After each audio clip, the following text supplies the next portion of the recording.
자, 오늘은 사도행전 19장 8절부터 말씀입니다. 8절부터 먼저 박스를 좀 칠까요? 19장 8절에서 20절까지, 그리고 21절에서 22절, 23절에서 41절까지 끝까지 19장. 오늘은 19장을 마무리하겠습니다. 자, 네모를 쳐주시고요. 지난주 이제 이 말씀의 배경은 에베소죠.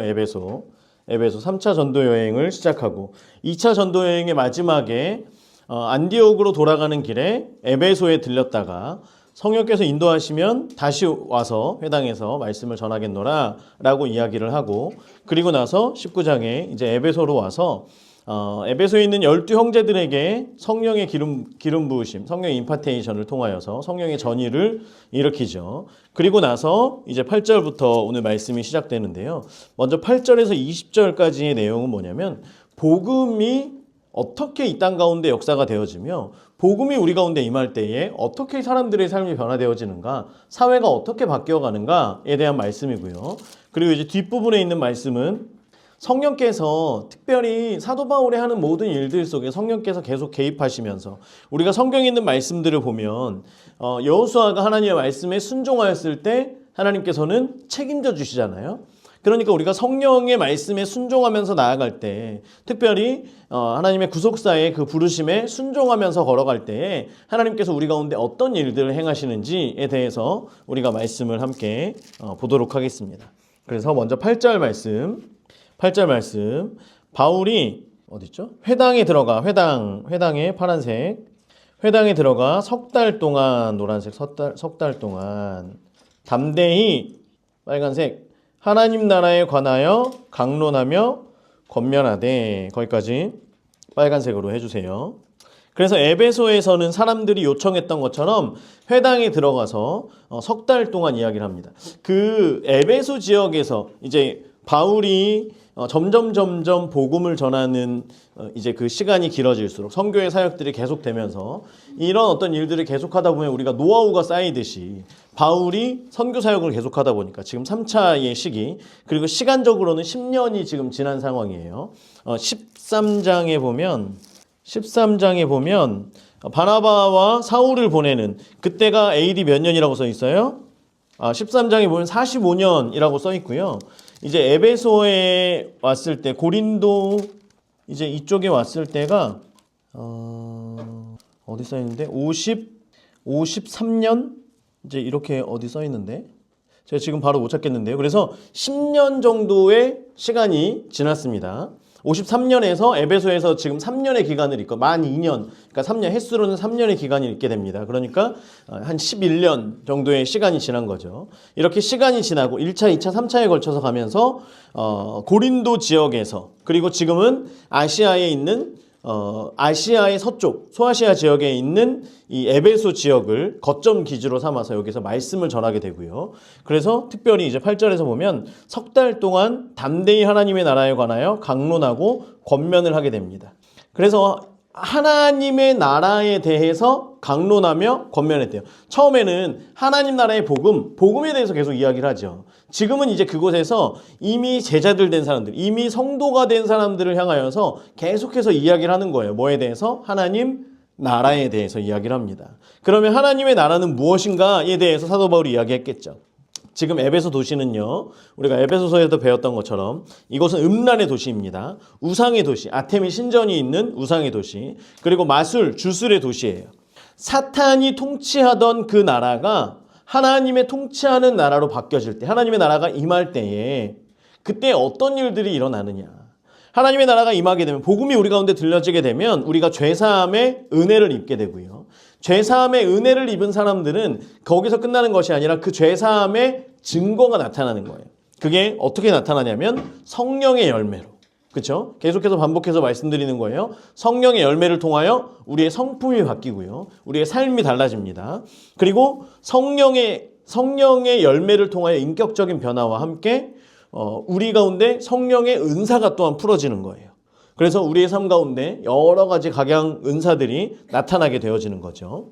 그래서 내 안에 계신 성령님이 내가 죄사함의 증거를 받은 자로 그렇게 살아갈 때 내 안에 계신 성령님이 이 땅 가운데 나의 모습을 통하여 나의 삶을 통하여 또는 성령의 여러 가지 은사들을 통하여서 이 땅 가운데 세상에 있는 많은 사람들 가운데 보여지게 된다라고 하는 거예요.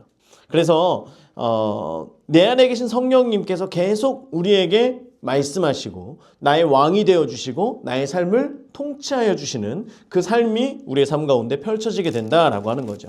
이게 바로 하나님 나라가 임한 사람들의 삶이라고 하는 거예요. 이것을 계속해서 사람들을 향하여 강론하고 권면을 하게 됩니다. 자, 그런데 이제 어떤 사람들이 있냐면 9절에 보면 어떤 사람들은 이 사람들은 어땠냐면 마음이 굳어 순종하지 않고 1번 그리고 2번 무리 앞에서 이 도를 비방하거늘. 자, 어떤 사람들은 마음이 굳어라고 했죠. 굳어. 이 굳다라고 하는 건 우리가 출애굽기에서 하나님께서 바로의 마음을 강팍하게 하셨다라고 하는 것과 같은 말이에요. 그래서 똑같이 말씀을 들은 많은 유대인들, 이 사람들의 마음이 강팍한 거예요. 그렇기 때문에 말씀에 순종하지 않습니다. 우리가 순종하다라고 하는 것은 믿다라고 하는 것과 같은 의미를 가지고 있어요. 믿는 사람은 순종하고요. 순종하는 사람은 믿었기 때문에 순종하는 거예요. 그러니까 이 사람들은 믿지 않고 그리고 특별히 많은 사람들 앞에서 이 도를 비방합니다. 우리 성경에서 보면 알곡과 가라지에 대해서 많이 나오죠. 가라지라고 하는 건 단순히 예수님을 안 믿는 사람들이 아니라 예수님을 믿는 사람들을 여러 가지로 비방하는 사람들이에요. 이 도가 틀렸다라고 하면서 다른 사람들을 향하여서 이 도에 대해서 비방하는 사람들. 본인들 혼자만 안 믿는 것이 아니라 자기 혼자만 안 믿다가 그냥 자기 혼자 지옥 가는 어떤 이런 사람들이 아니라 다른 사람들도 믿지 못하도록 그렇게 하는 사람들. 이제 이 사람들이 지금 이 9절에서 나오는 어떤 사람들이라고 하는 거예요. 그러니까 바울이 어떻게 해요?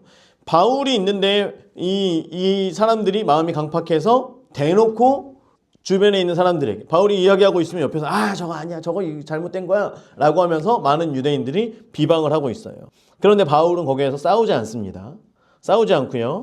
뒤도 돌아보지 않고 떠나게 됩니다. 바울이 그들을 떠나라고 되어 있죠. 그들을 떠나 제자들을 따로 세워요.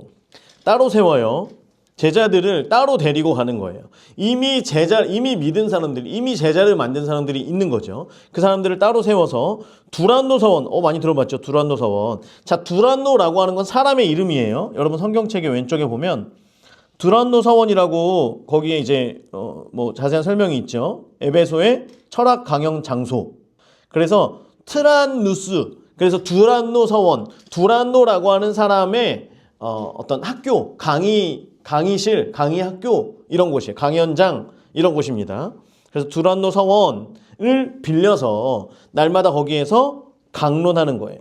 날마다 강론하니라. 빨간색으로 날마다 강론하니라. 그래서 이곳에서 사람들을 계속해서 가르칩니다. 비방하는 사람들에 대하여서 그런 사람들에 대하여서 집중하는 것이 아니라 이미 믿은 제자들을 계속해서 권면하고 그들을 양육하기 위하여서 다른 장소에서 이제 이들을 가르치게 되는 거죠. 그래서 다른 어떤 사본들에 보면 이 두란노 서원에서 날마다 오전 11시에서 오후 4시까지 강론하니라 이렇게 기록이 되어 있어요. 오전 11시에서 오후 4시까지. 이건 뭐냐면 에베소 사람들의 오침 시간입니다. 에베소 사람들은 이제 지역이 덥기 때문에 그래서 사람들이 아침 일찍부터 일을 하다가 오전 11시 정도가 되면 일이 끝나요. 그리고 나서 오전 11시부터 오후 4시까지는 해가 떠 있을 때는 쉬는 거예요. 그 시간 동안에 사람들을 모아다가 두란노 서원에서 강론했다라고 하는 거죠. 그래서 바울이 집중했던 건 뭐냐면 나를 반대하는 사람들이 있어요. 나를 향하여 비방하는 사람들이 있어요. 나를 향하여서가 아니라 사실 복음을 향하여서 비방하는 사람들이 있어요. 그들과 싸우지 않아요. 왜냐하면 그들과 싸움으로 인하여서 그들이 변하면 싸울 텐데. 그렇죠? 싸움으로 인하여서 사람들이 변해요, 안 변해요? 안 변해요. 사람들이 변할 수 있는 건 오직 말씀밖에 없다라고 하는 걸 바울은 알고 있었기 때문에 그 변하지 않는 사람들과 싸우는데 에너지를 쏟지 않고 사람들을 계속해서 제자 만들고 사람들을 변화시키는데 사도 바울의 사역을 집중을 하게 됩니다. 그래서 그렇게 올바른 곳을 향하여서 에너지를 쏟는 지혜가 우리 가운데 있어야 될 줄 믿습니다. 옳지 않은 것을 향하여서 어떤 분노가 일다 보면 거기에 집중을 하고 거기에 자꾸 마음을 쏟고 이렇게 하다가 보면은 자꾸 본질을 놓치게 돼요. 지금 사도 바울의 중요한 건 뭐냐면 복음을 심고 그 복음이 열매 맺도록 하는 데 있는 거예요. 그리스도인으로서 말씀을 제대로 알고 말씀대로 순종하는 삶을 살아갈 수 있도록 하는 게 있기 때문에 바울은 그 제자들을 향하여서 계속해서 집중했다라고 하는 거예요. 자, 10절에 보면 얼마 기간 동안 이렇게 해요? 2해 동안 노란색 만 2년 정도 있었던 거예요. 이같이 하니 아시아에 사는 자는 아시아 파란색 아시아에 사는 자는 유대인이나 헬라인이나 다 주의 말씀을 듣더라 라고 하는 거예요. 지도를 봅시다. 자, 지금 이제 지도가 조금 보이나요? 눈으로 보이는 거 말고요. 자, 1차에서 이 동아시아 쪽을 밤빌리아, 갈라디아 이쪽을 이제 전도를 하죠. 그리고 나서 2차 때 이 지역을 가려고 전도를 하다가 성령께서 자꾸만 다른 곳으로 인도해서 어디로 가요? 마게도냐 지방으로. 마게도냐 사람들이 일로 와서 우리에게 복음을 전해라. 그렇죠? 꿈에서 자꾸만 그렇게 얘기하니까 마게도냐에 가서 복음을 전하고 데살로니가와 베레아와 아덴에서 그리고 고린도에서 하고 다시 돌아가죠. 다시 돌아가서 예루살렘에 가서 자기의 그 서원의 절기를 마치고 그리고 나서 안디옥으로 다시 돌아가서 그리고 나서 이제 3차는요 에베소를 가게 되죠. 그래서 이제 이쪽에 있었던 1차 전도 여행 때 그래서 많은 사람들이 이제 잘못된 유대인들에게 계속해서 흔들리고 있는 사람들을 향하여서 할례나 어떤 이런 것이 아니라 오직 예수 그리스도를 믿는 믿음으로 우리는 구원받습니다라고 하는 것들을 예루살렘 회의에 이제 그것들을 막 전하고 나서 에베소에 가서 여기에서 이제 2년을 있게 되죠. 그러니까 이제 이 일로 인하여서 어떤 일이 있냐면 아시아에 사는 자는 유대인이나 헬라인이나 다 주의 말씀을 듣더라라고 하는 거예요. 자, 지금 바울은 어디에서 복음을 전했어요? 어디에서 복음을 전했어요? 에베소에서 복음을 전했죠. 그런데 에베소에서 바울이 복음을 전했는데 이 아시아라고 하는 넓은 지역에 있는 사람들이 다 주의 말씀을 들었다라고 하는 거예요. 이 아시아 지역에 있는 유대인들이나 이방인들이나 이 사람들이 다 그 말씀을 들었다라고 하는 거예요. 그러면 이 넓은 지역을 바울이 다 다닐 수 있었을까요? 물론 다닐 수는 있죠. 바울은 그랬던 사람이니까. 그런데 이전과는 다르게 예전에 처음에 1차 때는 자기가 계속 다 갑니다. 여기 갔다가 아니면 또 저기 갔다가 그곳에서 어떻게든지 복음을 전하다가 또 다른 곳으로 인도하면 가고 2차 때도 이제 그런 식으로 가면서 2차에서 느낀 게 뭐냐면 고린도 지역에서 복음을 전하면서 거점 도시를 삼아야 되겠구나. 거점 도시를 잡아야 되겠구나. 라고 하는 거. 그래서 에베소에서 계속해서 복음을 전하면서 에베소를 거점 도시로 삼고 2해 동안 그곳에서 말씀을 계속 전하면서 제자들이 계속해서 생기게 되죠. 그 제자들이 아시아 전 지역으로 퍼져서 복음을 전하게 되는 겁니다. 이해가 되세요? 자, 그래서요. 우리가 잘 알고 있는 소아시아에 있는 7교회, 요한계시록에 나오는 7교회가 이때에 다 생겨집니다. 이해가 되시죠? 이 교회들은 사도 바울이 다 본인이 가면서 가는 곳이 아니에요. 사도 바울의 제자들이 이 소아시아 지역에 가서 지금 여기에 어디예요?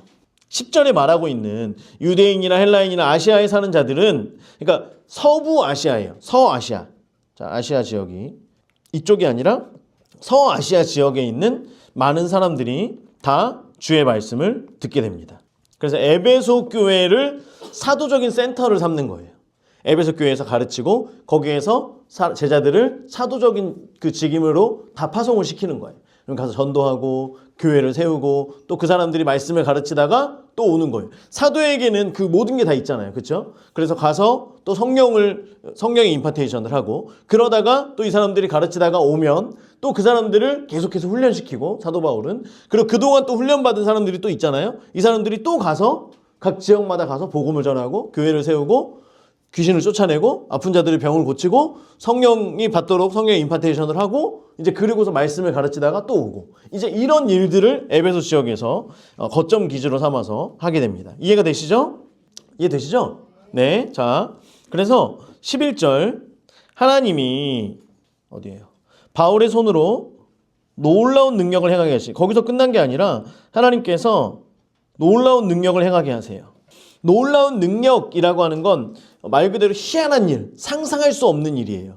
상상이 될 법한 일이 아니라, 그러니까 믿은 사람, 믿고 있는 많은 사람들을 통하여서 성령의 일들을 나타내시는데, 특별히 바울을 하나님께서 특별히 사랑하셔서 바울의 삶 속에서는 다른 이전에 어떤 성령이 임했던 다른 사람들에게 보다도 더 특별한 일, 더 놀라운 능력, 이런 일들을 하나님께서 나타나게 하십니다. 그래서 그 예로 뭐가 있냐면 12절 말씀이에요. 심지어 사람들이 바울의 몸에서 손수건이나 앞치마를 가져다가 병든 사람에게 얹으면 어떻게 돼요? 병이 떠나고 악귀도 나가는 거예요. 자, 바울의 그 복음 전도의 마음과 바울의 그런 어떤 열정과 또한 순종하고 그리고 하나님께서 성령님을 통하여서 인도해 주시는 이제 그것들을 바울이 잘 알아서 그렇게 행할 때에 하나님께서 바울의 일들을 적극적으로 도우십니다. 자, 마태복음 12장 28절에 보면 같이 읽어볼까요? 시작. 그러나 내가 하나님의 성령을 힘입어 귀신을 쫓아내는 것이면 하나님의 나라가 이미 너희에게 임하였느니라. 아멘. 하나님께서 이 일들을 사도 바울을 통하여서 나타내 주시는 거예요. 그곳 가운데 귀신이 쫓아나게 되고 여러 가지 어떤 이런 능력들이 성령을 힘입어서 예수 그리스도의 이름으로 그런 능력들이 나타나게 되면 이미 그곳 가운데, 이미 너희들 가운데 하나님의 나라가 임한 것이다 라고 하는 그 능력과 역사를 직접 경험할 수 있도록, 많은 사람들을 통하여 경험할 수 있도록 성령께서 행하신다라고 하는 거예요. 그래서 바울이 계속해서 복음을 전하고 이제 여러 가지로 바빴을 거 아니에요. 제자들이 많이 있었고 계속해서 두란노선에서 강론하고 이렇게 하다 보니까 뭐 아픈 사람들, 이런 사람들이 많이 왔겠죠. 그런데 사람들이 바울의 몸에 있던 어떤 손수건이나 옷이나 뭔가 이런 걸 가지고 앞치마나 이런 걸 가져다가 병든 사람에게 얹었더니 얹으면 나을 것 같아서 얹었더니 병이 낫는 거예요. 귀신 들린 사람에게 이 손수건이라도 귀신 들려가지고 그러고 있는데 얼굴에다가 탁 덮었더니 그 사람이 귀신이 떠나는 거예요. 사람들이 이전에는 경험하지 못했던 일들을 바울이 손수건을 해가지고 이거라도 가지고 와서 하시오, 이게 아니라 사람들이 바울의 몸에 있는 손수건이나 바울이 지니고 있었던 물건들을 가져다가 대니까 거기에서 그 성령의 능력들이 나타난다라고 하는 거예요. 그래서 바울의 증거, 바울을 통하여서 나타나는 모든 일들이 결국엔 뭘 향하고 있냐면 하나님의 나라가 지금 임하고 있다라고 하는 걸 보여주고 있는 증거가 되어지는 거죠. 자, 그래서 어떤 문화들이 이제 생겨나게 되는 거예요. 자, 13절 보면 이에 돌아다니며 마수라는 어떤 유대인들, 녹색, 마수라는 어떤 유대인들. 이 사람들은 누구냐면 주술사예요. 주술사, 퇴마사. 이 마수라는 어떤 유대인들이라고 하는 것에 대해서는 이제 원어에서 표현이 뭐냐면 외부로 말한다, 외부로 선포한다라고 하는 그런 게 있어요. 근데 이제 이 사람들이 이 지역에 와서 유대인들이었지만 이 지역에 와서는 어떤 주술적인 행위를 하는 사람들인 거예요. 그래서 이 에베소 지역에 우상을 섬기는 사람들이 많이 있었고 주술가들이 많이 있었다 그랬잖아요. 그러니까 이제 이 사람들이 가서 어떤 그러니까 퇴마하는 이제 이런 사람들이라고 우리가 생각하면 됩니다. 자, 어떤 유대인들이 시험 삼아 악귀 들린 자들에게 주 예수의 이름을 불러 말하되 내가 바울이 전파하는 예수를 의지하여 너희에게 명하노라. 자, 마수라는 어떤 유대인들이 바울이 전파하는 예수를 의지하여 명하노라. 이게 이 에베소 지역의 어떤 문화가 되어져 가고 있는 거예요. 그러니까 주술사들이 이제 보면 말 그대로 이제 이게 영적인 흐름이잖아요. 영적인 흐름과 영적인 싸움이잖아요. 자, 귀신들끼리 싸울 때가 있어요, 없어요? 있어요. 그러면 어떤 귀신이 이겨요? 더 힘센 귀신이 이기죠. 자, 이런 거예요. 누군가가 왔는데 이 사람 안에 있는 귀신이 내가 주술사예요. 근데 내가 이미 주술사라고 하는 건 내가 이제 그런 악귀들을 이제 내가 귀신을 그런 사단의 이런 것들을 모시고 있는 거잖아요. 어떤 사람이 왔는데 이 사람에게 있는 그 귀신이 더 약해. 그러면 꾸짖으면 마치 귀신이 잠깐 떠난 것처럼. 그런데 떠나갔다가도 그 사람이 집에 가거나 뭐 이렇게 하면 다시 이제 그 집이나 영향을 끼쳐서 그 사람으로 하여금 계속해서 올 수밖에 없게 만드는. 그래서 무당을 찾아가거나 신접한 사람들을 찾아갈 경우에는 한 번으로 안 끝나죠. 여러분들 가보셔서 아시겠지만 한 번으로 안 끝납니다. 절대로. 계속해서 불러요. 또 부르고 또 부를 수밖에 없는. 다른 곳에 가면 해결이 안 돼요. 왜냐하면 그곳에 있는 그 주술사는 더 약하기 때문에. 그러니까 점점 힘이 센 주술사에게, 무당에게 찾아갈 수밖에 없는 거예요. 그러면 이제 꾸짖으면 잠깐 이렇게 새가 약해졌다가 또 드러나고. 근데 이제 온 사람이 더 세. 그러면 자기가 쫓아낼 수가 없는 거예요. 자, 많은 주술사들이 이 에베소 지역에서 마술적인 행위들, 주술의 행위들을 하면서 때로는 이게 잘 안 될 때가 있죠. 잘 안 될 때가 여러 가지로 여러 가지들을 써가지고 그냥 막 우상을 섬기면서 제사를 드리면서 했겠지만 잘 안 돼요. 그런데 바울이 전파하는 예수를 의지하여 명령하니까 어떤 이런 일들이 나타나는 거예요. 그런데 봐봐요. 그 뒤에 어떤 일이 있냐면 어디예요? 유대의 한 제사장 앞에다가 한 대제사장이라고 써요. 대제사장이에요. 대제사장입니다. 대제사장 스게와의 일곱 아들. 이 사람들도 주술사죠. 주술사. 여러분, 대제사장은요 아무 데나 가서 살지 않습니다. 대제사장은 예루살렘에만 살아요. 거기에만 살게 돼 있어요. 그런데 지금 이 에베소 지역에 와서 내가 대제사장입니다 라고 하는 건 이 사람이 진짜예요? 가짜예요? 가짜라는 거예요. 가짜. 그러니까 와서 그냥 이 유대인들이 다른 지역에 가서 마치 우리가 유대교에서 어떤 그런 되게 유능한 이런 신을 섬기는, 하나님이라고 하는 신을 섬기는 그런 한 사람인 것처럼 하면서 주술적인 행위들을, 사단을 의지하면서 주술적인 행위들을 많은 사람들이 했다라고 하는 거예요. 그런데 외지에 있는 다른, 예를 들어 에베소 지역에는 우상이 만연했기 때문에 지금 이 사람들이 대제사장이라고 해도 그게 뭔지 잘 모르잖아요. 그런데 다른 사람들은 그냥 제사장인데 이 사람은 대제사장이라고 얘기를 하는 거예요. 그러니까 뭔가 더 좀 인기가 있었겠죠. 자, 그런데 이제 이 사기꾼이 말 그대로 사기꾼이 또 이제 얘기를 하는 거예요. 바울이 전파하는 예수를 의지하여 너에게 명한다 라고 하는 거예요. 그러니까 이게 주술사들 사이에서 어떤 문화가 돼버린 거예요. 우리가 이제 기도할 때, 아플 때 기도할 때 이제는 어떻게 해요? 정수리 열리고 불가볼 들어가. 이게 우리에게는 자연스러운 문화가 됐잖아요. 이게 우리뿐만이 아니라 이제 많은 어떤 선교사님들이나 많은 또 목사님들을 만나다 보면, 또 성도님들을 만나다 보면 제가 이제 그럴 때가 있어요. 어딘가에 갔는데 누가 아프다 그래요. 오랜만에 성도님을 만났는데, 그래서 그러면 이제 기도를 해야죠. 그러면 그분을 붙들고 하나님 이렇게 하면서 하지 않고 이제는 정수리 열리고 불가보를 들어가라 할 거 아니에요. 그래가지고 이렇게 하다 보면 나중에 그분이 혹시 생명수교회 이렇게 얘기할 때가 있어요. 집사님 어떻게 하셨어요? 그럼 자기도 이제 최근에 그렇게 접하게 돼서 이렇게 기도를 하는 걸 봤다. 근데 직접 사역은 아직 자기가 경험한 건 처음이지만 이걸 알고 있었다. 이렇게 얘기하는 분을 만날 때도 있어요. 몇 번 그런 경우가 있었어요. 그래서 이것이 어떤 일부 문화인 것처럼 지금 에베소 지역에 바울이 전파하는 예수를 의지하여요. 그냥 예수를 잘 모르니까 주술사들이 바울이 말하는 그 예수를 의지해서 너희들을 나가라 하니까 귀신들이 나가는 일들을 경험하는 거예요. 그러다가 이제 지금 얘기하는 대제사장의 스게와의 일곱 아들도 똑같이 하는데 이때는 사단이 지금 악귀가 대답하여 이르되, 이제 우리가 축기 사역이나 이런 걸 하다 보면 공격성이 심한 애들이 있어요. 어떤 애들은 그냥 조용히 있다가 조용히 나가는 애들이 있는가 하면, 어떤 애들은 막 그러면서 이렇게 되게 싸우려는 듯한 되게 무서운 그런 귀신이 들린 친구들이 있다는 거예요. 지금 보면 아마 센 애가 들어간 것 같아요. 지금 여기에는 이 악귀가 대답하여 이르되 내가 예수도 알고 바울도 알거니와, 여기서 예수도 앞에다가 예수도 알고 사이에다가 예수도 잘 알고요. 잘 알고.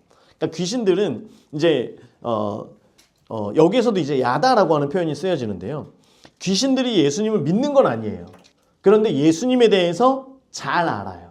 본인들이 나중에 멸망한다는 것도 잘 알고 있고, 본인들의 영향력이 그 믿는 자들에게는 안 된다는 것도 알고 있고, 또 반대로 그렇지 않은 사람들이 예수의 이름으로 선포하면 그것이 본인들에게 아무런 영향력이 없다는 걸 지금 알고 있어요. 예수도 잘 알고 바울도 알거니와. 바울은 그냥 알거니와예요. 바울도 알거니와 너희는 누구냐 얘기하는 거예요. 너희는 누구냐. 지금 내가 귀신이 얘기하는 거예요. 내가 십자가도 안다. 나는 예수도 안다. 그리고 바울도 안다. 성령도 알아.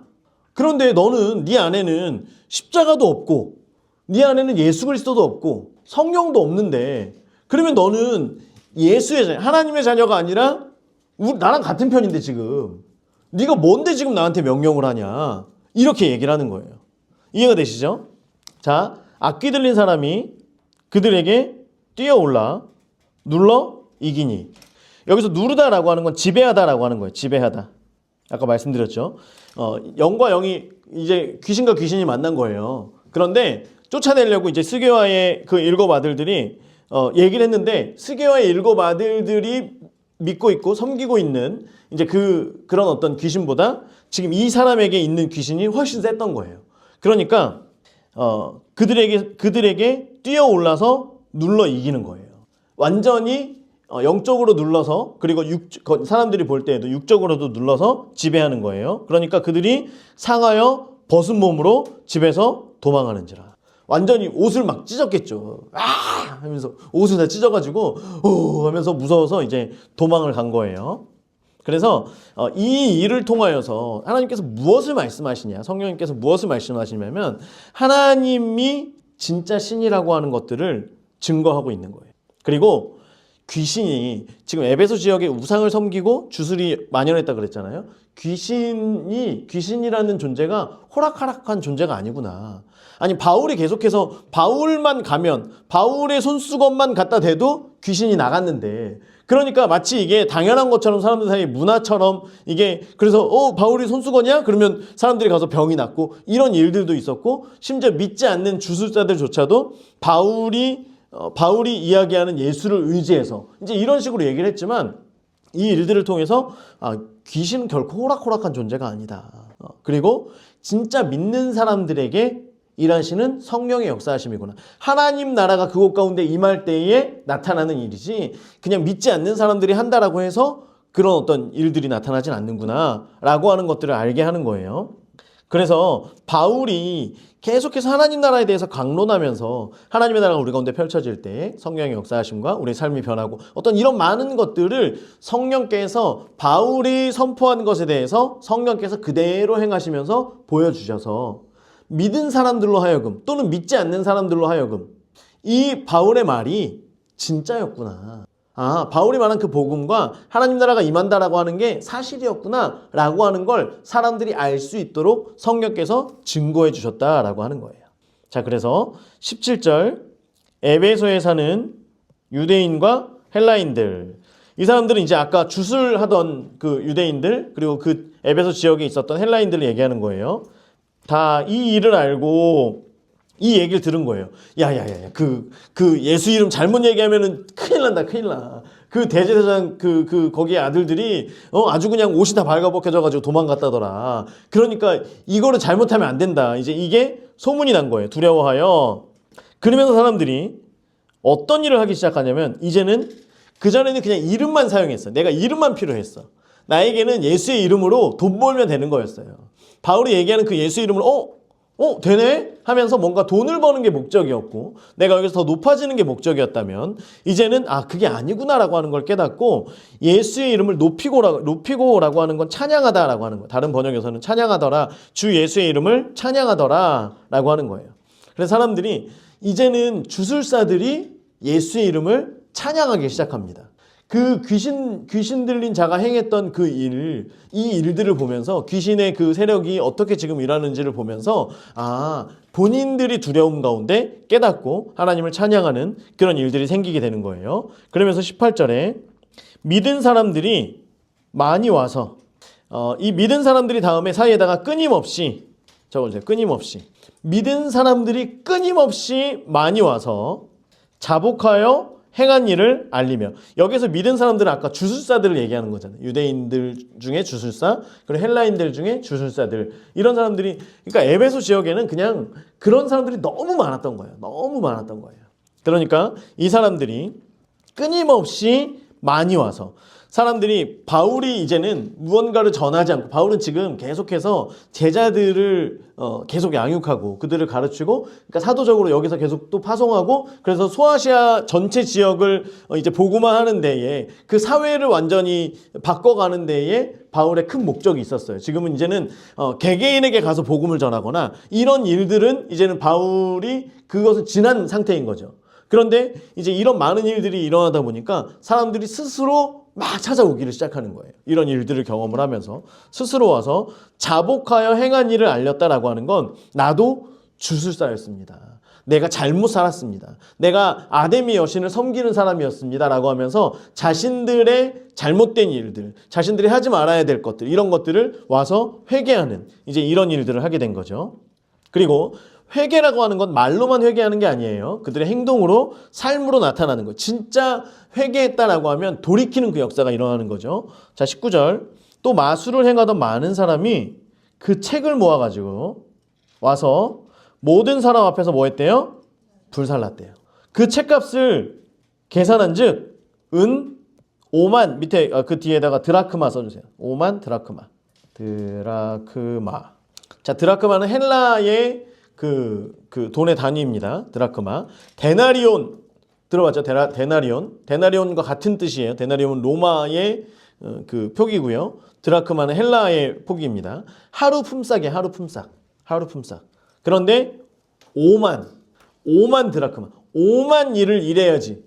5만 날을 일해야지 받는 만큼의 그 주술에 관련된 책들, 이 무당들, 주술가들 이런 사람들이 집에 가지고 있는 책들을 다 불태웠더니 불태울 때 누가 옆에서 이거 계산을 한 거예요. 준수가 옆에서 저거는 10,000원짜리네. 저거는 50,000원짜리네. 이거를 계산을 다 한 거예요. 얼마까지 계산했냐면 5만 드라크마를 하루 일당 10만 원으로 잡았을 때 50억.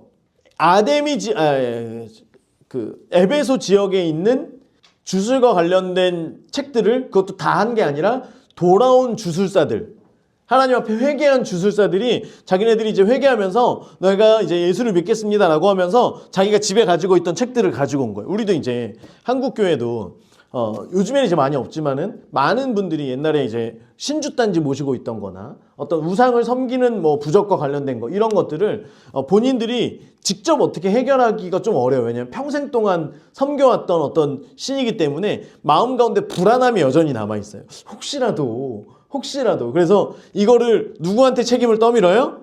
목사님한테. 목사님은 괜찮겠죠. 목사님은 무서워요, 안 무서워요? 안 무섭죠. 안 무서워요. 그래서 목사님한테 주면 목사님은 이게 그냥 뭐 결국엔 그냥 다 태워버리면 되는 거죠. 그냥 이제 뭐 쓰레기로 버려도 되고 하는데 대부분은 이제 태우죠. 태워서 완전히 없애버리죠. 쓰레기로 남기는 게 아니라 없애버립니다. 많은 주술가들이 책을 가지고 왔는데 그게 50억 어치의 책을 지금 가지고 온 거예요. 준수가 옆에서 보면서 저건 비싼 책인데 이렇게 하면서 이걸 계산을 했다라고 하는 거예요. 자, 그래서 이 지역이 주술에 그만큼 깊이 빠져있던 지역이었다라고 하는 걸 이걸 통해서 이제 증명해 주는 거죠. 자, 이와 같이 20절 주의 말씀이 힘이 있어 흥왕하여 세력을 얻으니라. 빨간색으로 해주세요. 주의 말씀이 힘이 있고 흥왕했대요. 사도 바울을 통하여서 복음이 전파되어지고 그 지역이 사도적인 지역으로 되고 소아시아 지역에 계속해서 복음이 증거되어지고 또한 사도 바울의 일들을 통하여서 성령께서 그에게 증거로 나타나셔서 하나님의 나라가 임할 때에 우리의 삶이 바뀝니다. 하나님의 나라가 임할 때에 성령께서 역사하십니다. 능력으로 행하십니다. 라고 하는 것들이 풀어질 때에 성령의 증거가 나타나게 되고 많은 사람들이 주께로 돌아오면서 그 지역의 문화 자체가 완전히 달라지게 되는 거예요. 믿었던 주술가들이 이제는 그 주술적인 것들을 이야기하지 않고 예수 그리스도를 이야기하며 모든 책들을 다 버린 거예요. 얼마나 많은 주술가들, 이런 무당들이 있었을 거예요. 그런데 이 사람들을 찾아가는 사람들도 그만큼 많았다라고 하는 거죠. 이 사람들이 찾아오면 이제는 어떻게 되는 거예요? 그게 기독교 문화로 바뀌어져 가는 거예요. 그래서 바울을 통하여서 서부 아시아, 서쪽에 있는 아시아가 돌아오게 되고요. 많은 사람들이 바울이 했던 일들을 따라하게 되어지고 그리고 예배하고 찬송하고 믿는 자들의 삶이 완전히 변화되어지는 도시가 바뀌어지는 일들을 경험하게 되는 거예요. 말씀이 풀어지고 성령께서 역사하실 때. 그래서 항상 중요한 건 말씀과 성령이라고 하는 거예요. 성령만 있어도 안 돼요. 말씀만 있어도 안 돼요. 말씀 위에 성령께서 행하실 때, 성령께서 일하실 때 지역이 완전히 변화되어지는 거예요. 제가 바라기는 우리가 계속해서 성령을 사모한다라고 하는 것은 말씀 가운데 성령을 사모하고 또한 그대로 한 번씩 순종하면서 한 걸음 한 걸음 걸어가는 거예요. 그때 성령께서 이게 맞다라고 하는 그 증거로 성령께서 계속 일하여 주시죠. 이런 일들을 통하여서 우리의 주변의 환경들이, 사람들이, 문화가 바뀌어져 가는 거예요. 그래서 교회는요, 문화와 어떤 사회를 끌고 가는 게 기독교인이고 신앙인 거지, 하나님의 역사인 거지. 거기에 질질질 끌려가면서 세상이 이렇게 가기 때문에 우리는 복음을 또 이렇게 적용시켜야 되나? 세상은 저렇게 가는데 그럼 복음을 또 이렇게 해석을 해야 되나? 이게 아니에요. 복음은 복음 가지고 오직 예수 그리스도의 그 십자가를 가지고 우리가 나아갈 때 그것이 능력이 되어져서 우리의 삶 가운데 임하게 되고 성령께서 거기에 책임지시며 역사해 주신다라고 하는 걸 우리가 반드시 기억해야 할 줄 믿습니다. 자, 21절부터 보면요. 자, 이 일이 있은 후 노란색.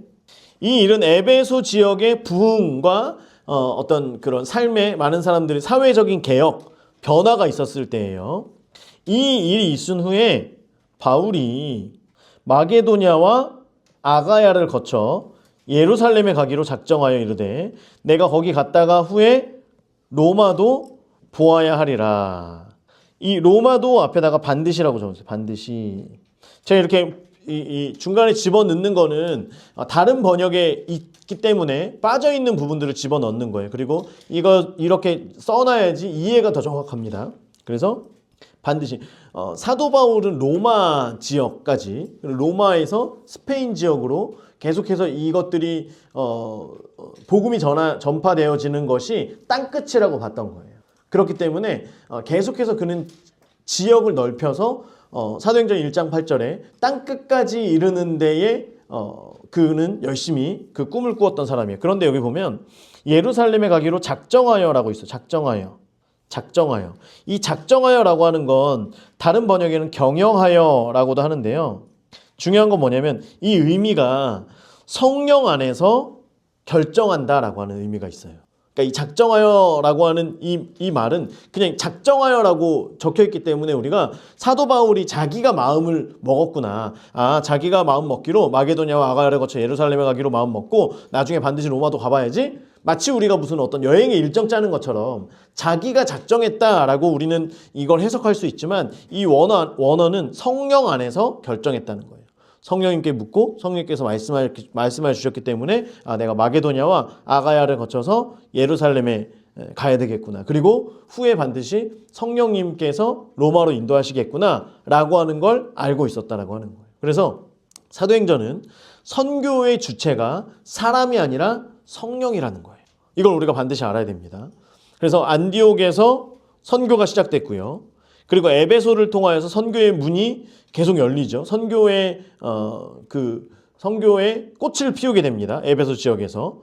그리고 나서 사도 바울은 세계의 중심이었던, 이 당시 세계의 중심이었던 로마에 가서, 로마에 말씀드렸죠. 모든 검투사들, 예술가들, 부자들, 장사하는 사람들, 어떤 그냥 유명하다라고 하는 사람들은 다 로마에 모이는 거예요. 그러니까 로마에 가서 복음을 전하면 이걸 지금 맛보고 있잖아요. 고린도 지역에서 복음이 어떻게 전파되는지. 지금 에베소 지역에서 어떻게 되고 있는지. 그러니까 그 다음에는 이제 로마에 가서 로마의 문화가 변화될 것을 바울은 꿈꾸게 되는 거예요. 그 꿈을 성령님께서 꾸게 하셨다라고 하는 거죠. 자, 그러면서 22절. 자기를 돕는 사람 중에 디모데와 에라스도 이 사람은요, 고린도에서 재무관으로 있었던 사람이래요. 고린도시에서 재무관으로 있었던 사람이라고 합니다. 자, 그래서 디모데와 에라스도 두 사람을 마게도냐로 보내요. 마게도냐로 먼저 보내는 거예요. 그리고 나서 자기는 아시아에 얼마 동안 아시아는 지금 에베소 지역을 얘기하는 거예요. 아시아의 에베소 지역입니다. 그래서 아시아에 얼마 동안 더 있으니라 라고 하는 거죠. 왜냐하면 이 당시에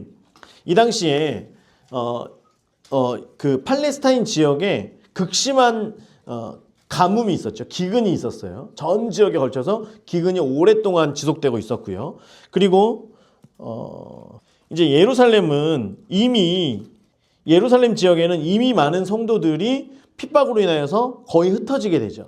그리고 여기 있었던 사도들도 여러 지역으로 계속해서 흩어져 있고, 그래서 예루살렘 지역을 통하여서 복음이 시작된 것은 맞지만 지금 예루살렘 지역은 굉장히 어떤 세적으로나 이런 게 지금 어려운 상황 가운데 있다라고 하는 거예요. 특별히 기근까지 있어서 심해졌습니다. 그래서 바울은 미리 편지를 쓰죠. 편지를 써서 마게도냐와 아가야에 있는 성도들에게 이 지역에 있는 교회들의 편지를 다 써가지고 이제 그 예루살렘 교회를 돕기로 구제하기로 한 거예요. 그래서 이미 그곳에서 헌금들을 가지고 있었고, 그리고 디모데와 에라스도는 아까 재무관이라 그랬잖아요. 그래서 에라스도를 보내면 자기가 굳이 갈 필요가 없잖아요. 이거는 이 일은 자기가 하지 않아도 되는 거예요. 그러니까 디모데와 에라스도를 보내서, 디모데는 이제 사람들이 다 알죠. 그 전에 전도 여행을 같이 갔었기 때문에, 그렇죠? 그러니까 에라스도 혼자 가면은 누군지 알고 에라스도한테 돈을 줘요. 헌금을 주면 안 되잖아요. 그러니까 디모데가 같이 믿을 만한 사람이 같이 가고 에라스도가 같이 가서 이것들을 걷어서 이제 가는 그 일들을 지금 사도 바울이 맡기게 됩니다. 자, 그러면서 이 에베소 지역에 자기가 더 있어야 되는 이유가 뭐냐면 고린도전서 16장 6절에서 9절 보면요. 함께 읽습니다. 시작. 혹 너희와 함께 머물며 겨울을 지낼 듯도 하니 이는 너희가 나를 내가 갈 곳으로 보내어 주게 하려 함이라. 이제는 지나는 길에 너희 보기를 원하지 아니하노니 이는 만일 주께서 허락하시면 얼마 동안 너희와 함께 머물기를 바람이라. 내가 오순절까지 내게 광대하고 유효한 문이 열렸으나 대적하는 자가 많음이라. 아멘.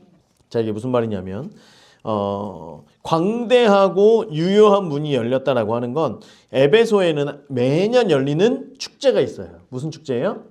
아데미 여신의 축제.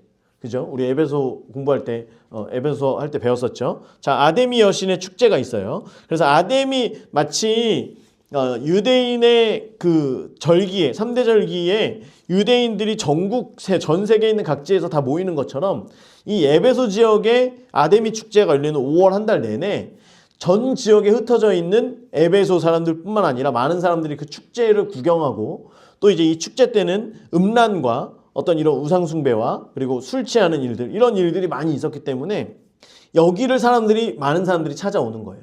바울에게는 이때가 둘도 없는 복음 전도의 기회인 거예요. 그러니까 이때 많은 사람들이 모이면 그때 내가 효과적으로 복음을 전해야 되겠구나.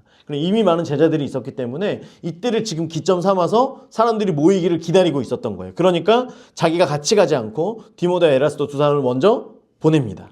자기는 머물게 되죠. 자, 그런데 그때쯤에 23절 그때쯤 되어서 지금 이때는 이미 에베소 지역에 부흥이 일어났고요. 그리고 성령 안에서 그 성령 안에서 이런 어떤 능력들이 많이 나타날 이런 어떤 때에 성령이 또 경영하여서 바울로 하여금 어떤 이후에 갈 어떤 비전들을 성령께서 말씀하여 주시는 그때에 이 도로 말미암아 적지 않은 소동이 있었대요. 적지 않은 소동이 있었으니 이 옆에다가 영적 전쟁 적어주세요. 영적 전쟁이 있었다는 거예요, 이때. 그래서 23절부터 41절까지는 영적 전쟁이 있을 때 하나님께서 어떻게 함께 하시는지를 말씀을 통해서 보여주십니다. 자, 이게 뭐였냐면 24절에 즉 데메드리오 옛날에 일할 때 데메드리오라고 하는 친구가 있었어요. 그래서 데메드리오는 안 좋은 이름 아니야? 이제 이렇게 생각했었는데 자기 교회 다닌다고 그래가지고 그런데 왜 이름을 그렇게 지었지? 이 생각을 했던 적이 있었는데 데메트리오라고 하는 어떤 은장색은 뭐냐면 은세공업자를 얘기합니다. 은세공업자. 이 사람이 은으로 아데미의 신상 모형을 만드는 사람이었대요. 그런데 신상 모형이 아니라 신전 모형입니다. 신전 X 이렇게 치고 신전 아데미의 신전 모형을 만드는 거예요. 그래서 직공들에게 적지 않은 벌이를 하게 하더니, 자, 그래서 이제 이 사람들이 은으로 아데미 신전의 모양을 만들어 가지고 이것을 부적처럼 이제 가지고 다니는 거죠. 그래서 아데미 신전입니다. 이게 아데미 신전이에요. 고대 7대 불가사의 중에 하나라고. 길이가 120m. 이게 120m. 너비가 50m. 높이가 이제 기둥의 높이가 20m. 총 높이가 30m라 그래요. 30m. 30m. 그래서 이제 이 아데미 신전의 유적이 이렇게 남아 있습니다. 여기 보이시죠? 사람의 크기가. 이런 신전의 기둥들만 이제 몇 개 남아 있고요. 터키 지역을 가게 되면 이제 여기를 보게 됩니다. 저희가 9월인가 이제 목사님들이 이 터키 지역을 가자 이렇게 계획을 하고 계시는데 뭐 가면 보게 되겠죠.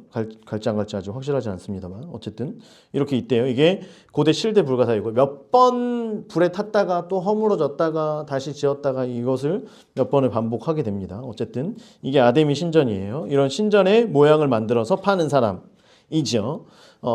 많은 사람들이 아데미 여신을 섬겼기 때문에 이 신전이 잘 팔렸어요. 잘 팔렸어요. 자, 그가 그 직공들과 25절 직공들과 그러한 영업하는 자들을 모았대요. 자, 데메트리오라고 하는 은장색이 그 직공들과 같이 일하는 사람들과 그리고 영업하는 사람들. 그러니까 이 우상을 파는 자기가 만들어서 우상을 파는 조합이 있었던 거예요. 이 에베소 지역에 같이 우상을 만들어서 파는 혼자만 파는 게 아니라 같이 이렇게 파는 사람들이 있었고 이 데메트리오라고 하는 사람은 그 중에서 좀 리더의 역할을 했었던 사람인 것 같아요. 그래서 영업하는 자들을 모아 이르되 여러분도 알거니와 우리의 풍족한 생활이 이 생업에 있는데 이 바울이 에베소뿐 아니라 거의 전 아시아를 통하여 수많은 사람을 권유하여 노란색 사람의 손으로 만든 것들은 신이 아니라 바울이 얘기한 거예요. 많은 사람들에게 에베소뿐 아니라 전 아시아에 복음이 증거가 됐잖아요. 교회가 세워졌잖아요. 이게 단순히 에베소 지역에서만 팔리는 게 아니라 굉장히 이런 사업들이 확장이 되어 있었던 거죠. 사람들이 올 때 이 축제가 열리는 때가 되면 원래 그렇잖아요. 아무리 많이 만들어도 품절되잖아요. 품절. 그렇기 때문에 여러 각 지역에서 이미 이것을 계속해서 팔고 있었던 이제 이 사람들이 어디예요? 그리고 지금 이제 축제를 앞두고 있잖아요. 그렇죠? 바울이 지금 이 축제를 기다리고 있고 데메트리오도 지금 축제를 기다리고 있는데 이대로라면 이번 장사는 망해요. 망해요, 안 망해요? 망해요. 나 혼자 말을 하고 있네요. 이번 장사는 망한 거예요. 그러니까 지금 이제 데메트리오가 사람을 모았어요. 그래가지고 얘기합니다. 사람의 손으로 만든 것들은 신이 아니라 하니까 그대들도 보고 들은 것이다. 당신도 다 들었죠? 자, 그래서 바울이 사람들에게 복음을 전하고 권유함으로 말미암아 돌아서게 만든 거예요. 그러면서 이제 이사야에서도 그렇고 신의 조건이 있습니다. 신의 조건. 이제 바울뿐만 아니라 성경에서 말하고 있는 신의 조건. 첫 번째가 뭐냐면 그 신은 세상을 창조하였냐, 세상을 만들었냐 라고 하는 거예요. 진짜 신이라고 한다면 세상을 만들어야지. 그럼 그 신이 세상을 만들었냐? 세상을 만들었다. 어떻게 만들었냐? 말할 수 있느냐 이거를? 어떻게 만들었는지 말할 수 있냐? 그 신을 예배하는 그런 어떤 그 문헌에 이런 기록이 있느냐? 두 번째, 인간의 죄 문제, 구원의 문제를 어떻게 해결하냐? 이 두 가지가 신의 조건이었다라고 합니다. 그래서 당신들이 그런 손으로 만든 것, 당신들은 손으로 만든 것은 신이 아닙니다. 라고 얘기를 하니까 사람들이 점점 신을 버리기 시작하는 거예요. 아니구나. 복음이 또 들어가니까요. 그것을 깨닫게 되고요. 이렇게 신을 자꾸만 버리기를 시작합니다. 그러니까 27절 이 영업이 천하여질 위험이 있을 뿐 아니라 이제 분위기가 달라진 거예요.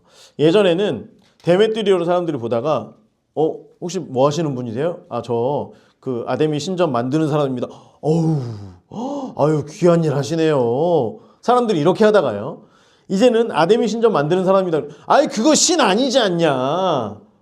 이렇게 사람들이 반응이 달라진 거예요. 그러니까 이 영업이 천하여진 거예요. 이전에는 뭔가 말하면 사람들이 그래요?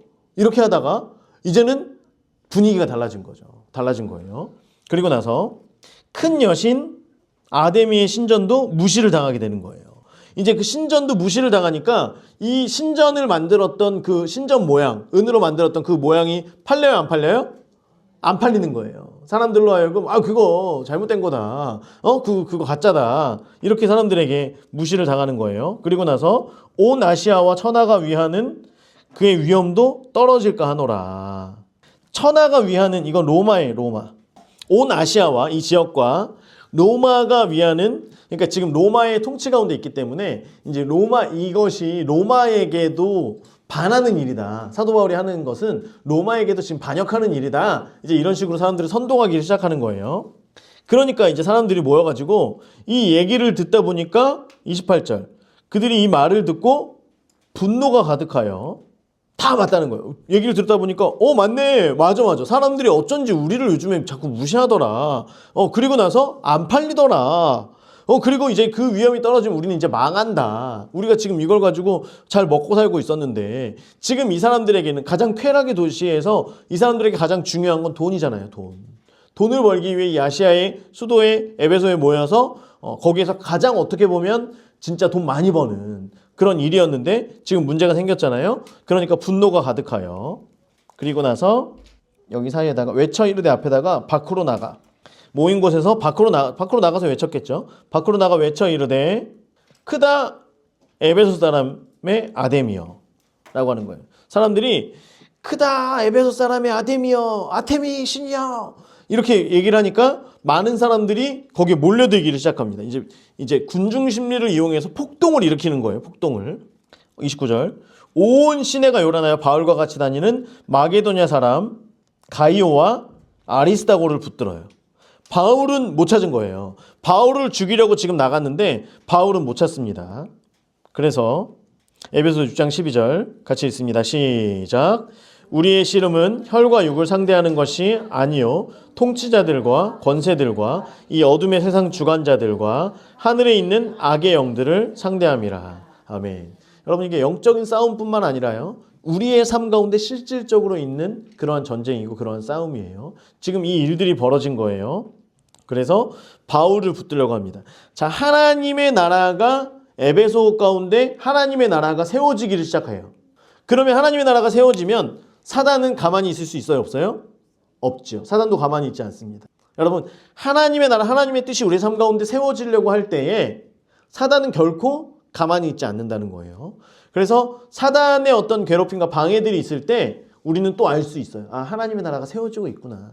자꾸만 영적인 어떤 방해들 그것이 이 땅 가운데 우리가 보이는 겉으로 뭔가가 드러난다면 이것을 통하여서 지금 우리가 전하고 있는 복음이 맞구나. 물론 100%라고 말씀드릴 수는 없습니다. 오해하면 안 돼요. 하지만 그러니까 사단이 가만히 있지 않는구나. 이것이 우리가 해야 될 내가 붙들어야 되겠구나. 여러분 더 확실히 컨펌할 수 있길 바라요. 이런 어려움들이 있으면 있을수록. 자, 그런데 이제 이때에 성령께서 책임지시는 일들이 일어나죠. 자, 30절 옆에다가 하나님의 개입이라고 적어주세요. 하나님의 개입. 하나님이 개입하신 일들이 나타나는데요.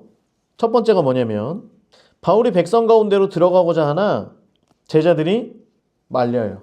노란색으로. 제자들이 말리고 바울은 지금 가야 돼요. 왜냐하면 자기 때문에 가이오와 아리스다고가 붙잡혔어요.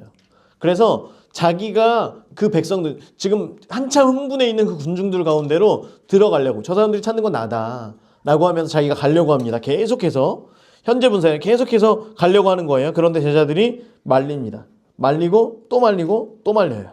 그러면서 31절 또 아시아 관리 중에 바울의 친구된 어떤 이들 아시아 관리 중에 바울의 친구된 어떤 이들 그 아시아 지역에 바울은 이제 로마 사람이었고 학문적으로 뛰어났고 이제 그랬기 때문에 그 지역에도 바울을 아는 많은 사람들이 있었겠죠. 그 관리들 중에 높은 사람들 중에 바울의 친구된 어떤 이들이 그에게 통지하여 연극장에 들어가지 말아라 라고 권하더라.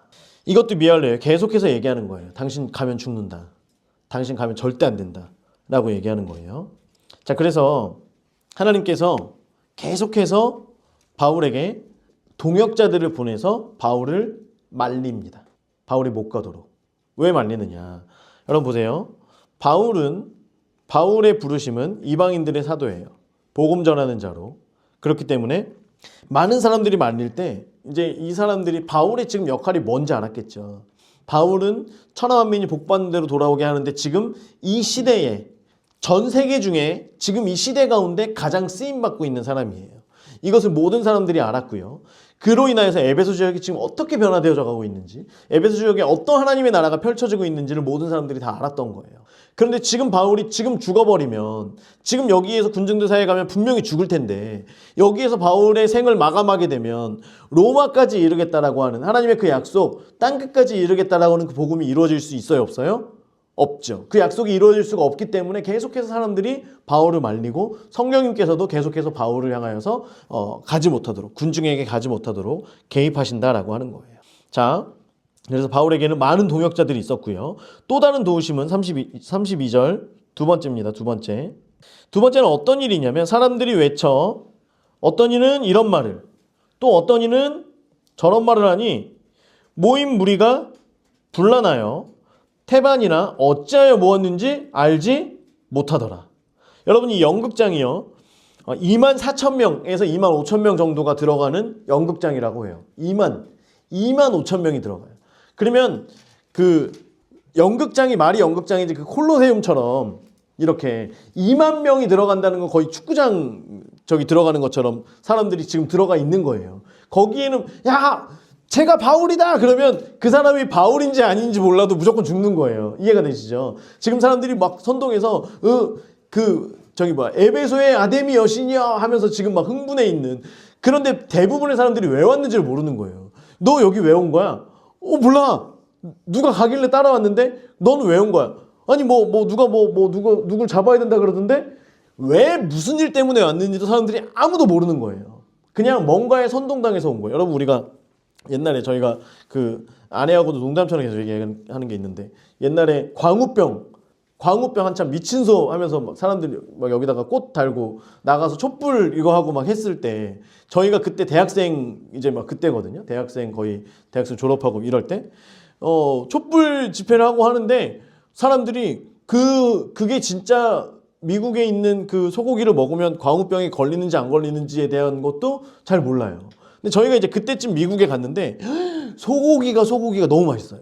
그동안 한우를 비싸게 주고 먹었는데 한우보다 가격은 뭐 한 3분의 1, 4분의 1 돼지고기보다 더 쌌어요. 소고기가. 그래서 저희가 가자마자 3kg를 찐 거예요.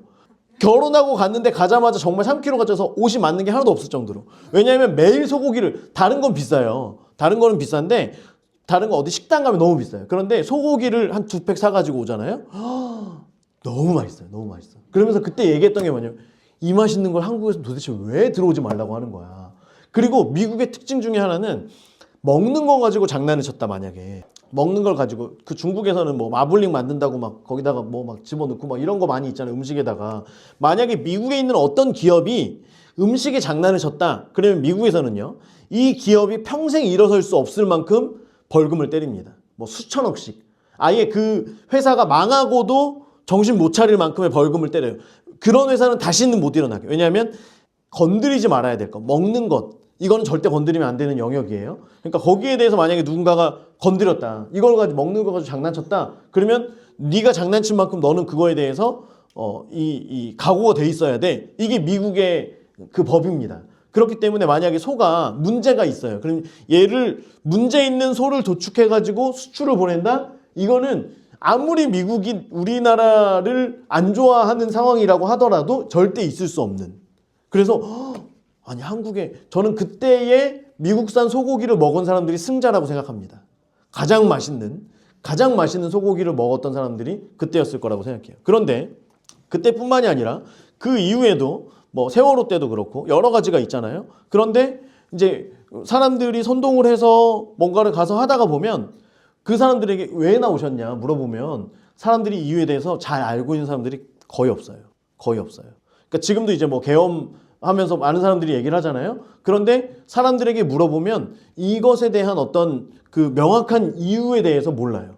본인들이 왜 나왔는지, 지금 무엇을 그냥 탄핵만 계속 외치고 뭐 어떤 이런 계엄에 대한 어떤 재판에 대해서 뭐 사용을 해야 된다 이런 것만 얘기할 뿐이지 이게 왜 있었는지, 그럼 계엄의 이유가 뭐였는지 이유가 뭐였는지를 알아야지 이게 잘 됐는지 잘못됐는지를 얘기할 텐데 그것에 대한 이유도 잘 몰라요. 그냥 계엄은 무조건 잘못된 거다. 과거에 5.18과 뭐 이런 것들을 얘기하면서 잘못된 거다. 그런데 왜 계엄을 했느냐? 어떤 이런 거에 대해서 물어보면 그거는 계엄이 무조건 잘못된 거죠. 라고 얘기를 하면서 많은 사람들이 중국과 북한과 공산당과 어떤 이런 것들에 대해서도 이해가 많이 없어요. 그래서 많은 사람들이 인터뷰를 하다가 보면 어떤 사람들은 진짜 저는 중국이 좋다 그러고 북한이 좋다 그러는 사람들이 실제로 많이 있는 거예요.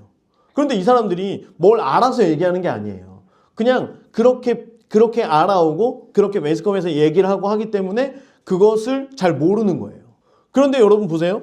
그러면 만약에 그 사람들을 향하여서 그러면 북한에 보내줄 테니까 북한 가서 살으라 그러면 북한 가서 살 사람이 누가 있어요? 그런데 계속해서 우리나라는 반대를 우리나라에서 우리나라는 살기 어렵다 그러면서 계속해서 막 시위하고 반대하고 그런데 정작 본인에게 북한 가서 살아라. 그럼 중국의 그 정권 아래 가서 살아라. 그럴 사람은 아무도 없거든요. 중국 사람들과 그렇게 좋아? 그럼 중국 사람들이 있는 그 지역에 가서 살아라. 신림인가요? 대림인가요? 그 지역에 가서 그러면 그 지역에 집을 사서 살아라. 내가 미쳤냐고 거기 왜 가냐고. 근데 나는 중국 사람이 좋다 그러고. 이제 우리가 선동이라고 하는 것들을 보면 정말 이유나 이런 건 몰라요. 지금 완전히 지금 그 상황이에요. 에베소의 아데미야 하면서 2만 명이 넘는 사람들이 모여가지고 이것을 막 외치고 있지만 정작 여기에서 왜 모였는지도 모르고 누굴 잡아야 되는지도 모르는 지금 이런 무지한 상황 가운데 있다라고 하는 거예요. 그래서 어떤 사람들이 무언가가 막 일어나고 사회적인 어떤 일들이 일어날 때 이 일들이 왜 일어난 걸까? 왜 이렇게 할 수밖에 없었을까? 아니면 이 일을 통하여서 득과 실이 무엇이었는가? 그럼 역사 가운데 이거에 대해서 어떻게 뭐라고 얘기하는가? 또는 외신에서는 다른 나라들에서는 어떻게 얘기를 하는가? 이것들을 봐야죠. 근데 그런 것 없이 우리가 무지함 가운데 그냥 선동당하면 안 된다라고 하는 거죠. 자 봐요. 사람들이 왜 왔는지를 모르는 거예요. 33절. 그러니까 근데 이제 이 에베소 지역에 있는 사람들은 왜 왔는지를 몰라요. 그냥 와 해가지고 왔어요. 그런데 33절에 보면 유대인들은 알아요. 이 유대인들은 누구냐면 아까 19장 8절과 9절에 있는 계속해서 말씀을 듣지만 마음에 완악해서 그 말씀을 믿지 않고 순종하지 않은 유대인들. 이 사람들은 지금 이 목적에 대해서 이미 바울을 이 사람들은 비방하던 사람들이었기 때문에 지금 이 모임이 2만 명 넘게 모인 이 군중들의 모임이 어떤 모임이었는지를 알았다라고 하는 거예요. 그래서 지금 이 유대인들이 무리 가운데서 알렉산더를 권하여 앞으로 밀어버려요. 자, 알렉산더라고 하는 이 사람에 대해서 뭐 정확하게 얘기하고 있지는 않습니다. 그냥 알렉산더는 유대인 중에 한 사람이고 많은 유대인들의 어떤 대표격이 될 수 있을 만한 사람이었다라고 해요. 그래서 그 사람을 군중 앞으로 확 밀어버립니다. 이해가 되시죠? 그래서 알렉산더도 이제 그 반대하는 사람 중에 하나였겠죠. 알렉산더가 손짓하여 백성에게 변명하라고 하는 거예요. 그래서 사람들 지금 이 에베소 지역에 있는 사람들에게 잠깐 내 말 좀 들으십시오 라고 하면서 지금 수많은 사람들 앞에 서가지고 얘기를 하려고 하는데 보세요 여러분 생각해 보세요. 바울은 유대인이죠. 그리고 지금 이 유대인 중에 알렉산더도 유대인이죠. 자 우리가 저 멀리서 이렇게 봤는데 그러니까 뭐 이렇게 어떤 인종을 비하하는 건 아니에요, 여러분. 오해하지 마세요. 어떤 우리가 흑인 중에 요즘 많이 나오는 조나단인가? 누구지? 맞죠? 만약에 우리가 조나단을 잡아야 된다고 봐. 조나단을 잡아야 되는 상황이에요. 그래가지고 조나단 어딨어? 해가지고 왔는데 누가 왔는데 비슷한 것 같은데 어쨌든 아닌 것 같기도 하고 누가 볼 때 저거 조나단 아니야? 라고 하면서 뭔가가 이제 헷갈리는 상황인 거예요. 우리가 외국 사람들을 보면은 외국 사람들도 우리나라 사람 보면 일본 사람이지 중국 사람인지 뭐 아무것도 모르잖아요. 그리고 둘이 서 있으면은 너네 쌍둥이야? 예은이랑 소울이랑 둘이 가면 너희 쌍둥이야? 외국 사람들은 이렇게 볼 수밖에 없어요. 잘 모르니까. 지금 보세요. 유대인 중에 알렉산더를 통해서 지금 우리가 바울을 잡아야 됩니다. 왜 모였냐면 여러분 왜 모이셨냐면 잘 들으세요. 라고 하면서 이걸 얘기해 주려고 하는데 자 얘기해 주려고 하는 가운데 34절 그들은 그가 유대인인 줄 알고 다 한 소리로 외쳐 이르되 크다 에베소 사람의 아데미여. 이게 진짜 그 선동의 어떤 이런 선동과 군중 심리의 이런 무지함의 대표적인 거예요. 누가 앞에서 보다가 유대 사람 크다 에베소 사람 아데미여. 이렇게 얘기를 하니까 사람들이 이거를 외치기를 시작하는 거예요. 2만 명이. 근데 얼마 동안 외쳐요? 2시간 동안. 여러분 2시간 동안 우리가 통성기도 하는 것도 2시간 동안 하기 얼마나 힘든데 2시간 동안 하면서 아데미야 계속하면서 지금 막 외치고 있는 거예요. 그래서 지금 알렉산더가 말을 해요 못해요? 아무 말도 못해요. 아무 말도 못해요. 자, 하나님께서 어떻게 개입하시냐를 우리가 보는 거예요. 이해가 되시죠? 사람들이 그거에 대해서 몰라요. 모인 이유에 대해서도 모르고요.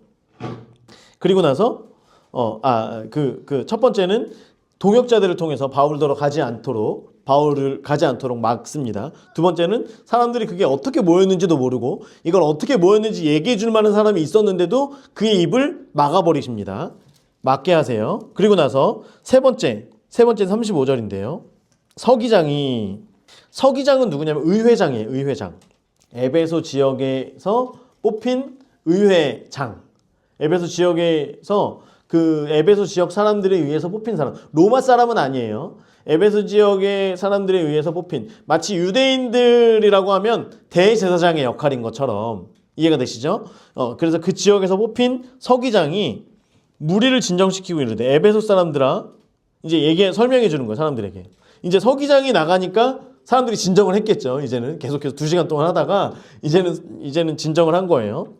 에베소 씨가 큰 아데미와 제우스에게서 내려온 우상의 신전지기가 된 줄을 누가 알지 못하겠느냐. 그러니까 에베소시가 어떤 곳인지 누가 모르냐. 모두 다 안다는 거예요. 자, 그 어떤 걸 아느냐면 신전지기라고 하는 건 신전의 수호자라고 하는 거예요. 신전의 수호자. 그러니까 에베소시가 아데미 신전의 수호자로 간택되었다라는 거예요. 이게 무슨 말이냐면, 자, 지금 에베소 지역에서 특별히 아데미 신전은 에베소 지역 말고도 여러 곳에 있지만 여기가 가장 큰 신전이 있고 가장 이곳이 아데미를 섬기는 곳으로 간택된 이유에 대해서 얘기를 하는 거예요. 어느 날 유성이 떨어졌대요. 유성이. 어디죠? 에베소 지역에 유성이 떨어졌는데 이걸 가지고 누군가가 해석을 한 거예요. 제우스가 하늘로부터 이 돌을 떨어뜨려서 아데미 신을 만들어서 섬기라고 우리를 그 수호자로 부르셨다. 좀 이해가 되세요? 이해가 되니? 잘 안 돼? 큰 유성이 떨어졌어요. 이게 무슨 일이야? 사람들이 이러고 있는데 어떤 사람이 여보시오, 지금 이것은 하늘로부터 떨어진 것이니 하늘엔 누가 있어? 제우스가 있잖아. 제우스 신이, 신 중의 신인 제우스가 우리더러 아데미 여신을 특별히 에베소에 있는 우리가 잘 모셔 섬기라고 우리에게 보내주신 것이다. 이해가 됐지? 그래서 그 도래를 가지고 신전에 주춧돌을 삼았다. 뭐 이제 이런 얘기가 있습니다. 그래서 이 서기장이 하는 얘기가 그거예요.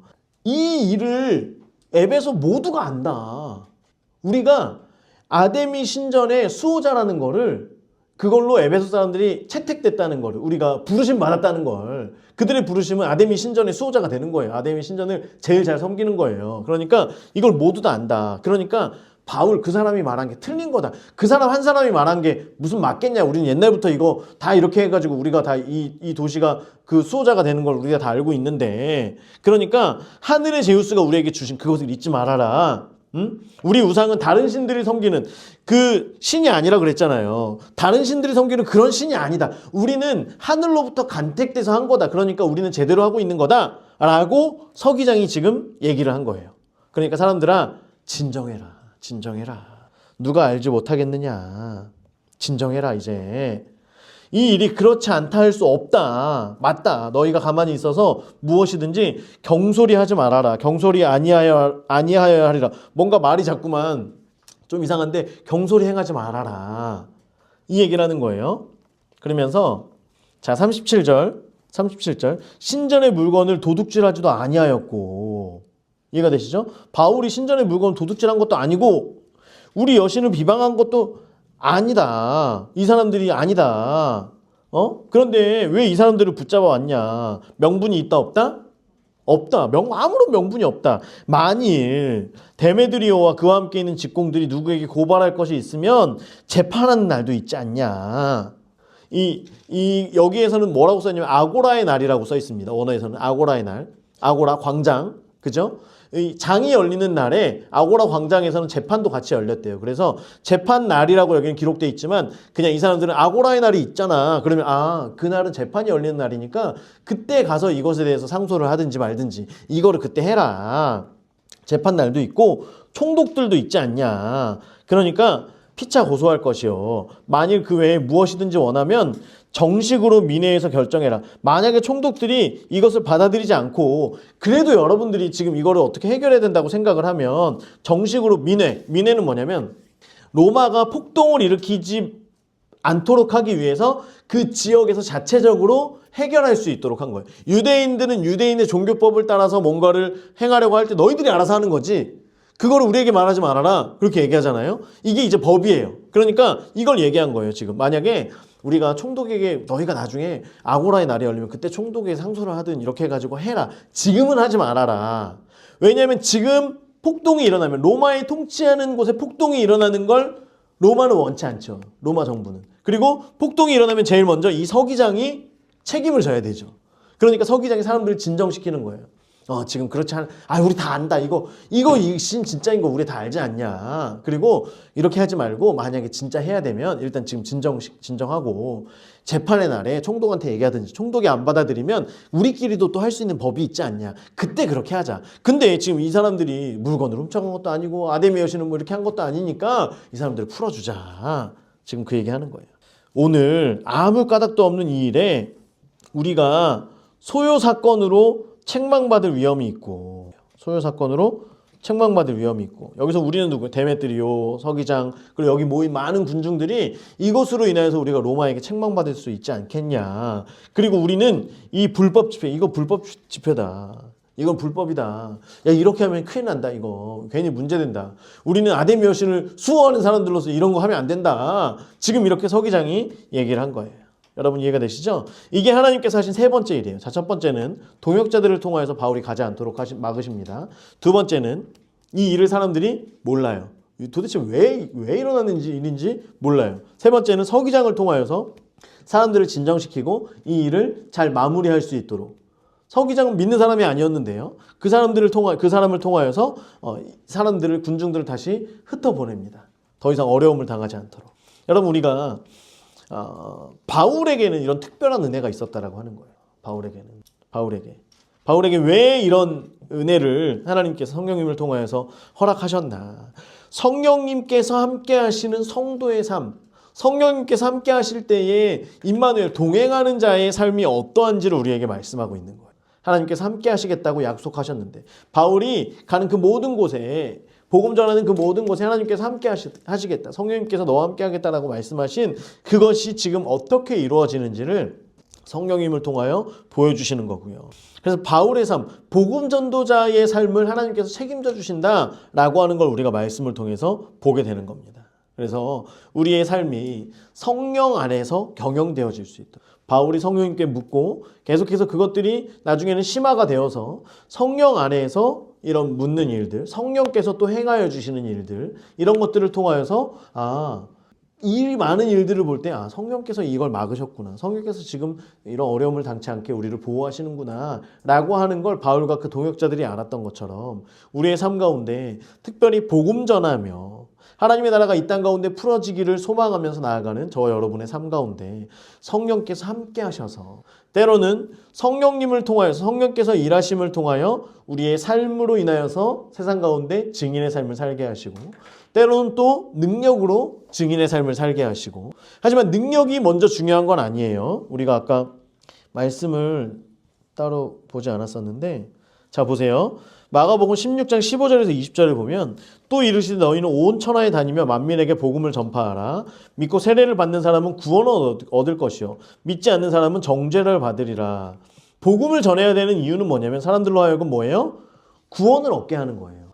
우리가 잘 알아야 될 게 이 땅 가운데 복음을 전하는 사명을 우리가 받았는데 사람들로 하여금 믿고 세례를 받게 하고 구원을 얻게 하는 게 첫 번째 목적이에요. 물론 믿지 않는 사람들이 있겠죠. 믿지 않는 사람들은 정죄를 받는 것, 그것이 그들에겐 정해진 일이에요. 그런데 믿는 사람들, 특별히 믿는 사람들에게는 이런 표적이 따른다라고 하는 거예요. 믿는 사람들에게 성령께서 이런 일로 성령이 함께 하신다는 것, 그리고 우리가 전하는 그 복음, 우리가 이야기하고 있는 복음이 진짜 맞다라고 하는 걸, 그 성경에서 이야기하는 것들이, 예수 그리스도의 십자가에 대한 것들이 맞다라고 하는 걸 표적을 통하여서 말씀하신다라고 하는 거예요. 그래서 어떤 사람들은 내 이름으로 귀신을 쫓아내고 새 방언을 말하고 뱀을 집어올리며 무슨 독을 마실지라도 해를 받지 아니하며 병든 사람에게 손을 얹은 즉 나으리라. 주 예수께서 이 말씀을 마치신 후 하늘로 올려주사 하나님 우편에 앉으시니 제자들이 나가 두루 전파할세. 그때 어떻게 하세요? 주께서 함께 역사하사 그 따르는 표적으로 말씀을 확실히 증언하시니라. 여러분, 표적은 복음의 첫 번째가 아닙니다. 우리가 계속 표적을 구하죠. 계속 성령의 능력과 역사들을 구해요. 하지만 이것은 우리가 이 땅 가운데 복음 들고 살아가는 그 삶이 맞습니다라고 하는 어떤 증거일 뿐인 거지, 이것이 전부가 첫 번째가 아니라는 거예요. 우리는 복음을 전하고 그 말씀 가운데에서 복음 전하는 삶, 사람들로 하여금 구원 얻게 하는 것, 이것이 첫 번째고, 제자 삼고 그들을 권면하여서 하나님의 나라를 이 땅 가운데 세워가는 것, 그것이 첫 번째 목적이지, 표적이 계속해서 나타나기를 구합니다만 표적이 나타나는 것만 계속해서 구하다 보면 복음을 전해야 되는 본질에 대해서, 사람들을 권면하고 세우고 하나님의 나라를 이 땅 가운데 살아가는 것, 우리의 성품을 통하여서 성령에 나타나시는 그 역사들을 우리의 삶을 통해 보여야 되는 것들은 다 사라지고 마치 표적이 나타나는 것만이 전부인 것처럼 생각하는 사람들이 많이 있다라고 하는 거예요. 우리가 잘못 오해하면 안 됩니다. 절대 그러지 마세요. 계속해서 누누이 말씀드리죠. 이런 표적은 성령께서 이것이 사실이라고 하는 걸 보여주는 거예요. 나타내 주는 거예요. 많은 사람들로 하여금 그들의 드르륵 사역이라고 말씀드렸잖아요. 마음을 열어가는 데에 도움될 뿐인 거지, 표적을 통하여 그 사람이 예수 그리스도를 믿었다? 표적은 어떤 통로의 한 부분일 뿐인 거예요. 결국엔 예수 그리스도를 통하여서 그 사람 가운데 성령께서 내주하시고 성령께서 조명하셔서 그 사람 스스로가 복음을 받아들이게 되고 예수 그리스도의 십자가를 영접하게 되는 그때의 능력이 나타나는 것이지, 그것이 능력이고 그것이 가장 첫 번째이지, 어떤 표적들, 성령의 일하시는 표적들은 첫 번째가 아니라고 하는 거예요. 하지만 믿는 사람들에게는 이런 표적들을 통하여서 증거로, 믿는 사람들의 걸어가는 길들, 물으며 나아가는 성령을 의지하며 살아가는 삶이 진짜구나라고 하는 걸 성령님께서는 이런 표적들을 통하여 말씀해 주신다라고 하는 거예요. 우리가 날마다 우리의 삶 가운데, 우리의 삶 속에 일하시는 성령님을 의지하면서 어떻게 성령님과 우리가 동행할 수 있는지, 그리고 성령이 임할 때에 나의 삶, 우리의 가정, 우리 주변에 있는 이런 문화와 사회가 어떻게 바뀌어질 수 있는지. 여러분, 우리나라는요 복음으로 살아가는 나라인 줄 믿습니다. 알고 계시죠? 우리나라에 복음이 뿌리내려졌을 때에 우리나라가 변하게 되는 거예요. 지금 많은 아프리카에 있는 나라들의 복음이 계속해서 들어가고 있죠. 그러면서 그 나라의 많은 것들이 지금 변화되어지고 있는 소식들을 듣게 됩니다. 그래서 복음이 증거되는 곳, 그리고 복음이 사라지는 곳, 복음이 핍박당하고 복음이 사라지는 곳에는 먼저는 땅이 황폐해지고요. 그곳 가운데 사람들의 생각과 문화가 완전히 바닥을 향하여서 가게 되는 거예요. 우리가 붙들어야 될 건 복음 하나입니다. 여러분, 지금 어떤 여러 가지에 대해서 얘기합니다만 정치적인 것이 아니라요, 공산주의와 민주주의를 왜 우리가 무엇을 붙들어야 되는지를 왜 말씀드리냐면, 공산주의가 단순히 북한이고 중국이기 때문이 아니에요. 공산주의는 하나님을 섬기지 못하게 하는 거예요. 하나님을 유일신으로 섬기지 못하게 하는 거예요. 그리고 본인들이 신이 되고 본인들이 그것을 막아야지만 본인들의 정권이 유지가 되는 거예요. 하나님이라고 하는 그것을 완전히 지워버려야 되는 게 공산주의예요. 그렇기 때문에 이것은 우리가 반드시 믿는 성도들이라고 한다면 중국을, 북한을 우리가 멀리할 수밖에 없는 거예요. 따라갈 수가 없어요. 그러면 안 돼요. 그것을 따라간다라고 하는 건 우리가 하나님을 멀리 하겠다라고 하는 걸 우리 마음 가운데 다짐하는 영적인 그런 어떤 결속이 이루어지는 거예요. 그렇기 때문에 계속해서 이 땅 가운데 예수 그리스도의 복음이 계속해서 하나님의 나라가, 하나님의 통치가 이 땅 가운데 이루어지기를 우리는 계속해서 구하고 기도해야 되는 줄 믿습니다. 중국에 있는 사람들이 미운 게 아니에요. 북한에 있는 사람들이 미운 게 아니에요. 그걸 따라가지 말아야 된다는 걸 말씀드리는 거예요. 그 정권적인 것, 거기에서 일어나는 이런 것들을 따라가지 말아야 된다는 걸 말씀을 드리는 겁니다. 그래서 이 땅 가운데 우리가 성령께서 우리 가운데 행하시는 일들을 기뻐하면서 그 삶을 걸어가고, 특별히 우리의 삶 가운데 행하시는 여러 가지 일들을 통하여서 우리가 그것을 증거 삼음으로 또 함께 기뻐하면서 우리가 정말 그 부르심에 구속사에 수종드는 자로 이 땅을 살아가야 되겠구나. 그 다짐으로 우리가 늘 살아갈 수 있기를 주의 이름으로 축원합니다.